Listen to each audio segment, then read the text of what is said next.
Life felt less short when driving back home felt this long.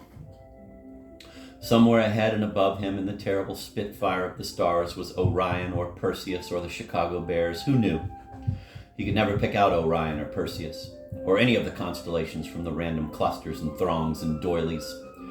He assumed others were not actually pretending when they said they could. Don't you see? He had never been good at connecting dots. Sad fact, but most facts were. He had lain there on blankets and fields his whole boyhood, completely baffled. It seemed you needed to be a radiologist to read the sky, smashed glass strewn across the night, bone chips and eddies of pneumonia.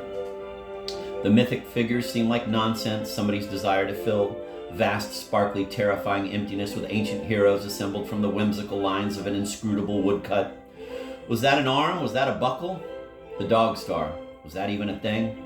Did it have a leash and become confused with the Big Dipper? A kitchen item no one even used anymore? Maybe Taurus was really Merrill Lynch. Perhaps Orion was an Irish bartender who could whip up drinks with the flash of his belt, keeping Aquarius in his unbearable cups. Celestial jokes. Everything was just wheeling glitter tossed on a coat. But the moon, he felt when he could see it moving as it did through clouds, and the clouds through it had substance. It had a gibbous side that healed itself, never showing you its dark side, never asking you to see the pox as anything but pox. You did not have to try to see the old man's face looking down if you didn't want to. And if you wanted, there it was, without trying, its Edvard Munch-like O of a mouth. Occasionally you could see it shining in a river on a still, still night. Where was Lily? Over and over his calls went straight to voicemail. She had slipped away, and now this unexplained summons clanged like a bell. Whenever he thought of her lately, it was in photographs, the photographs of them together, smiling, entwined, behatted, insouciant. Or like all photos, weak lies at the time, but full of truth and power later on. A weird form of time travel. Now smoky fog gathered in the little valleys of the road, and sleet spangled the windshield, including the murky semicircles of darkness his wipers tried to create, first slowly, then frantically when he turned them on high. Snow flurries began to show up in his high beams, blowing down at an angle, swirling, then disappearing in the road, a Doppler shift. He stayed in the passing lane, moving at the speed of fright. Hot! But then headlights came behind him in the dusk, catching his far side mirror, and a car began to pass him on the right, and when he slowed down, his own car began a slippery drift toward the passing one. The car is my shepherd I shall not want. It makes me. In order not to hit the car to the right, he steered a little left, and then he was sliding full speed off the road. His car spun and everything slowed, or the perception of everything slowed. The way it does when your body is giving you time to save yourself, the way the pitcher's ball is slowed by the mind so that the batter can actually detect and hit it. If he can. The car spun twice and everything went into slow motion to give him time to save his life, but he had no idea what to do with this time. How to pull out of this skid, and branches and water and shrubs were suddenly thrust and flattened against his windshield as if he were going through a car wash. The windshield had become a mad expressionist painting. A mosaic whose tesserae were seceding from the Union.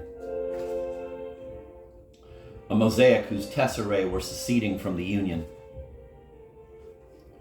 Pieces of swarming nature pressed against the sides and the hood, as if peering in, then moved away.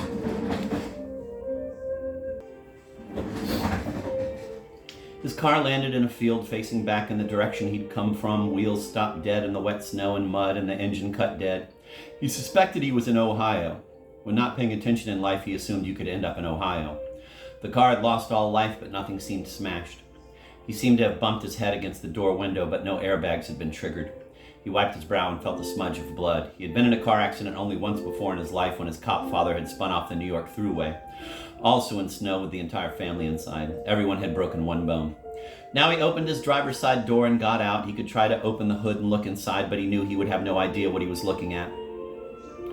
He took his phone out of his jacket and could see he'd neglected to recharge it fully. If the sky were clear, he half expected he would be able to see his car translated there as a new constellation.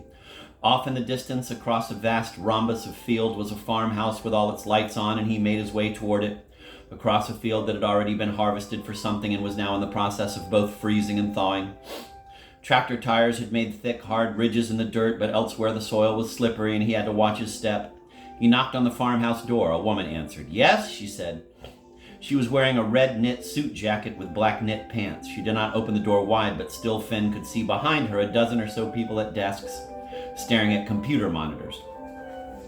It was not a home at all, but a technology office of some kind. Yet where were the employees' cars? There were none in the driveway. How had they gotten here? Had they tunneled up from the underground? And why were they working so late? Perhaps they had all come in the pickup truck that was parked in the barn. I've driven off the road and I need to use your phone. You don't have a phone? It's dead, like the car.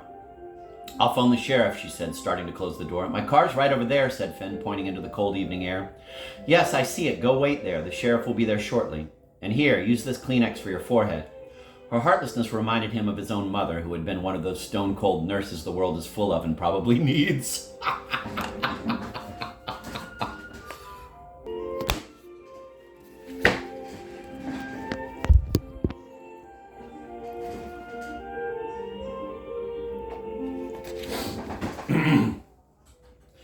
He trudged back to the car and sat in it. The litter box seemed strangely to have moved very little, simply slid up against the door. In a few minutes, the sheriff's car arrived with its spinning red lights. Festivity or death? Was it Christmas or a car accident? So what happened here? Spin off the road? Yes, sir. A couple other cars have done that tonight. He was writing down a report. A tow truck is headed this way as we speak. Oh, thank God. Shouldn't be too long. 15 minutes? Maybe. Do you know what business is in that farmhouse over there? Finn pointed. No, can't say as I do. I'd like to recharge my phone. Can't help you there. If your car restarts, do you have a recharger in it? One that fits into the lighter space? Yeah, maybe. Finn had already given up on the phone. You been drinking? Not at all. I believe you, said the sheriff and got back in his cop car. You take care, he said, and sped away. Finn was just starting to shiver a little sitting in his own car when the tow truck arrived, also flashing its red light. This time it was truly like Christmas. Finn jumped out. Boy, am I glad to see you, he said, and he went over to hug the man who was huge and toothless and grimy in overalls. A beautiful man. A man beautiful to behold. Finn wanted to marry him. He never wanted to be without him. He needed a man like this in his life, always and forever. The man smiled back. Yep, people are always happy to see me. It's not a bad job. Let's haul this vehicle back on the shoulder and see if it starts up. Will this be cash or credit? Whichever you prefer, said Finn. The man hitched his long hook and chain to Finn's car and lifted it out. When Finn got back in with his keys, the engine started right up as if it had never died.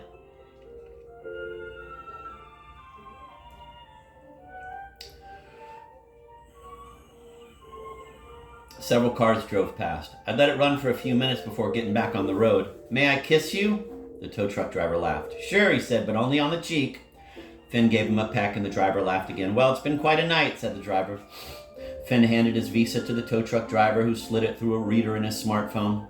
I'm just a kisser, said Finn. Good for you. I'm also a hugger, and he went to throw his arms around the driver one more time. Jesus effing Christ, the driver stood there stiffly while Finn hugged him again, and though Finn wanted to lay his head against the driver's shoulder or torso or upper arm, he refrained. The world is full of brothers, said Finn, isn't it? Teeming with them. Yep, said the driver, who now looked apprehensive and got in his truck and drove away. Hours of gray pines against a black sky toward Navy Lake outside of town. Political signs had begun to appear in the fields and then the large country lawns.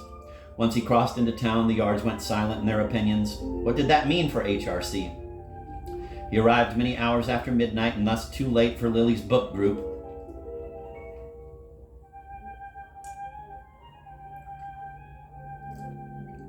But wait, it would gather the next night, he had been told. He exited at his exit, drove through a 24/7 Wendy's and ate a crispy breaded God knows what in a roll that had the spring of memory foam, as he continued in what seemed to be slow motion.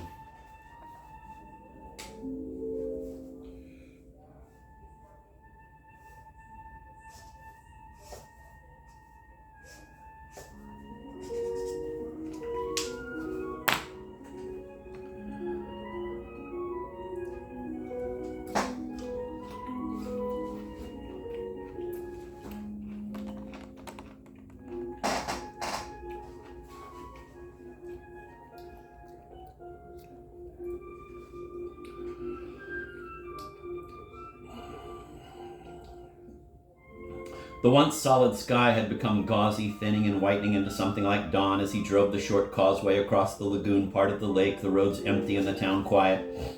Daytime would have to be his night. He entered his half of the rental house noisily and collapsed on the bed and slept in a dark, parallel dream verse of running and hiding among trees. He awoke mid-afternoon, which in autumn in Navy Lake was already close to sunset. He showered, shaved too quickly, fixed some scrambled eggs, then drove slowly to Sigrid's for the group and its news. He was early, so for a short time it would be just Sigrid. He remembered ruefully when Lily had referred to the friends she'd made in the psych ward as my book group. On the outside, in her life on the outside, she had this actual group, though she often didn't like them much. They think they are sticking it to the man, she said. They don't know that the man is not men. The man is them. They think by meeting and drinking wine and pretending to have read the book they are performing quiet ritualized assertions against their husbands.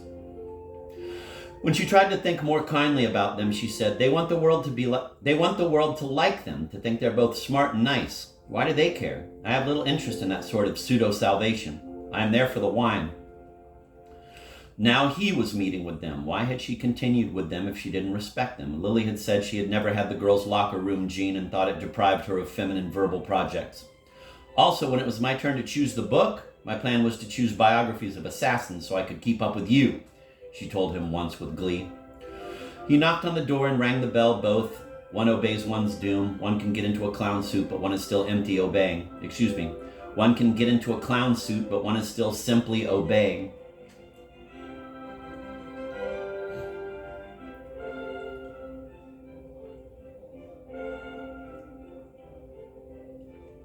Thank you for coming, Sigrid said.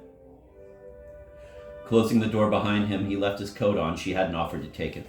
I almost missed the house. Didn't you used to have a big tree out front? It got old, she said, and then there was a storm. What has happened? You may want to sit down. Oh my God, he sank down on the couch, his coat still on, the room, the white built-in bookcases, the hardcover books, the Mexican art, the new Mexican art, the one Picasso print whose black lines matched the wrought iron railing on the staircase in the corner, the furniture and shades called Dawn and Pete like one's very own friends from elementary school.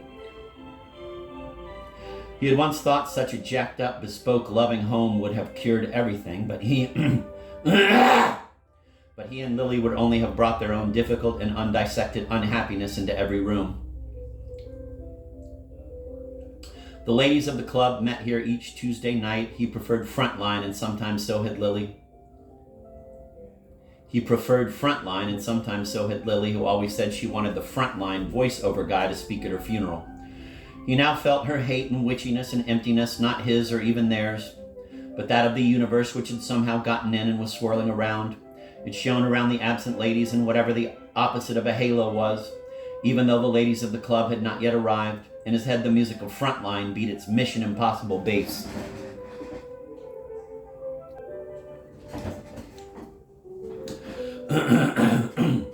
The group is not coming tonight. Okay. Lily has finally done it, Sigrid said. Oh my God, he babbled again. He dropped his face into his hands. She had taken a turn again and was not doing well. He pulled his hands away. He knew Lily like the backs of them. That is, he never looked closely, too busy to read his own poem. But he had loved her always in that necessary, twisted, hurting way. The actual end of her, though he had imagined it, he hadn't imagined it. The actual end of her, though he had imagined it, he hadn't imagined thoroughly. How? His tears became icicles, now frozen mid-drip.